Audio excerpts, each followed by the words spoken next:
Galera, nessa aula a gente vai abordar a divisão e montagem de treino. Essa é a nossa aula de número 3 e eu vou falar sobre a importância e quais os fatores a gente considera para criar uma divisão de treino adequada para cada indivíduo. É lógico que o indivíduo iniciante ele não vai ter o mesmo treino do indivíduo avançado. A gente vai falar um pouco sobre o que a gente leva em consideração e como a gente aprimora o treino de acordo com cada evolução. Os benefícios que a gente pode listar na hora de efetuar a divisão e a montagem de treino é que um indivíduo com treino montado, ele vai ter um pouco mais de foco para conseguir executar o treino, né? Esse indivíduo ele consegue dividir e salvar as cargas de cada treino. Isso é uma dica muito legal que eu vou dar para vocês. É sempre importante a gente registrar quantos quilos a gente está usando em cada exercício, porque é muito importante para quem quer a hipertrofia ou quem quer emagrecimento, é muito importante a gente saber como progredir carga em cada treino e o porquê. Quando a gente tem um treino bem dividido, a gente consegue prevenir a sobrecarga, né? Porque nosso corpo, ele não consegue sempre treinar com cargas muito elevadas. Vai ter um momento que ele vai precisar de um descanso, vai precisar a gente chama de deload, né? Que é treinar com uma carga um pouco mais leve, para o corpo poder se recuperar e em seguida a gente voltar a trabalhar com cargas mais elevadas.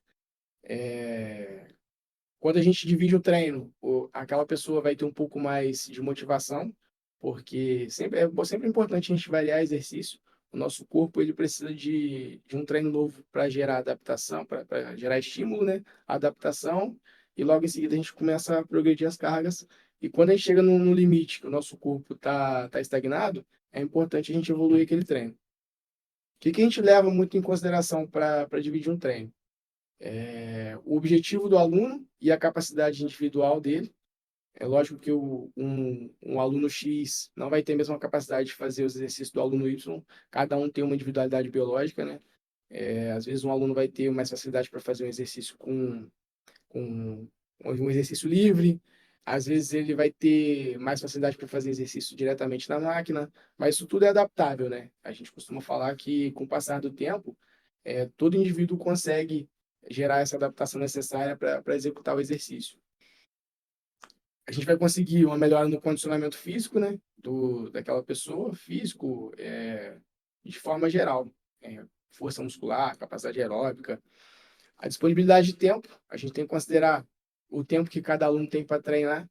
Nem todo aluno vai ter mais de uma hora para estar dentro da academia. Tem gente que vai ter 40 minutos, a gente vai ter 1h10, 1h30. Isso aí é muito importante. E por último, o nível de experiência. O indivíduo mais experiente, ele vai ter um treino com um pouco mais de volume. Quando a gente fala em volume, a gente fala a respeito de número de séries, número de repetições e, e tudo mais. Um pouco mais de volume, um pouco mais de intensidade, que essa pessoa vai trabalhar com uma carga mais elevada. Um exemplo legal de divisão de treino para iniciante é que esse indivíduo ele sempre vai precisar, não só ele, né, até o avançado, sempre vai precisar introduzir alongamento, né, para preparar o corpo para o exercício. E é sempre bom ressaltar que é bom a gente alongar antes do treino, tá?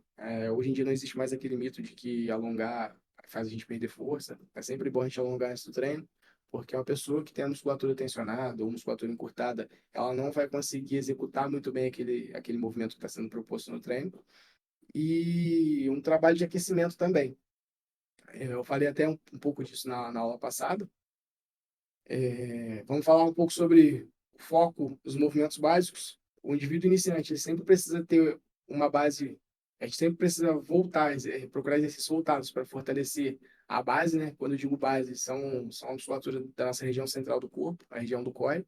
É, braços, pernas. A gente tem no nosso corpo articulações que são estáveis e tem articulações que são instáveis. Então, a gente precisa sempre localizar cada uma delas para efetuar a montagem de treino do aluno.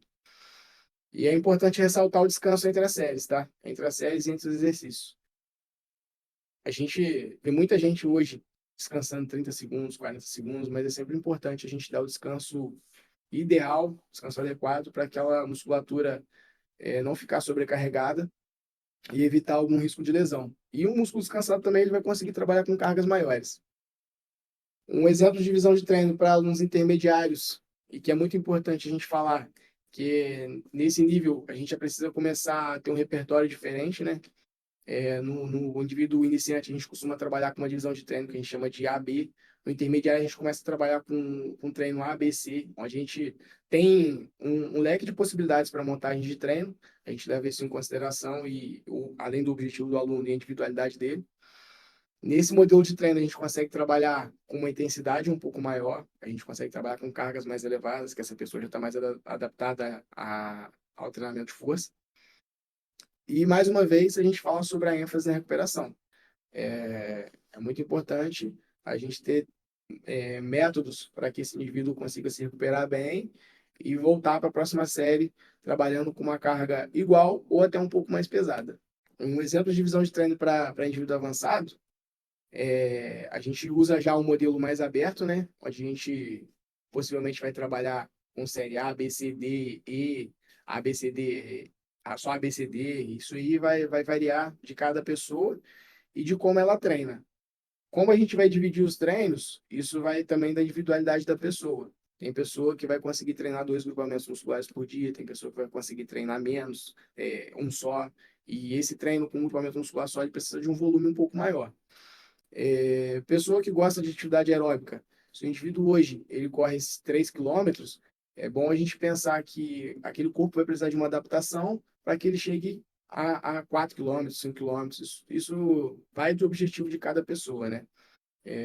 A gente precisa ter o nosso sistema cardiorrespiratório forte para conseguir bombear bastante sangue para o corpo e, consequentemente, melhorar a capacidade aeróbica para conseguir aumentar um pouco mais a intensidade desse treino, desse indivíduo. A gente tem outros meios de efetuar a montagem de treino, né? A gente tem um treino circuitado, que é uma combinação mais dinâmica de exercício, que muitas pessoas conhecem como treino funcional, que na verdade o treino funcional ele busca sempre trabalhar as funcionalidades totais do corpo, mas o treino circuitado normalmente são 3, 4 exercícios ali que seguem a mesma sequência, né? Você vai fazer 3 exercícios e logo em seguida descansar, 4 exercícios e descansar. É um treino também muito eficiente, só que ele vai exigir um pouco mais do sistema cardiorrespiratório. A periodização ela é importante para a gente saber onde o indivíduo começa e onde ele quer chegar. Para evitar que esse indivíduo fique estagnado, a gente consegue trabalhar sempre aumentando a intensidade, diminuindo a intensidade. É muito importante para esse indivíduo que quer ganhar força, que quer ganhar massa. E recuperação ativa. É importante a gente incluir alguns exercícios regenerativos para promover uma recuperação maior e melhor. Com isso tudo, a gente pode concluir que a avaliação do resultado é muito importante. A gente consegue avaliar o progresso, né? E identificar o que a gente precisa aprimorar para que esse indivíduo consiga aumentar o volume do treino ou até mesmo diminuir. A gente precisa sempre ter novos desafios, a gente precisa ter uma ambição, né, para saber onde a gente quer chegar, que corpo a gente quer alcançar, o que a gente quer do nosso corpo, da nossa saúde, da nossa saúde mental, é muito importante. E buscar o equilíbrio. É sempre importante buscar um equilíbrio entre o condicionamento físico, a parte nutricional, né? E o bem-estar emocional e social da pessoa. Isso tudo vai fazer com que a gente se sinta melhor. Show de bola?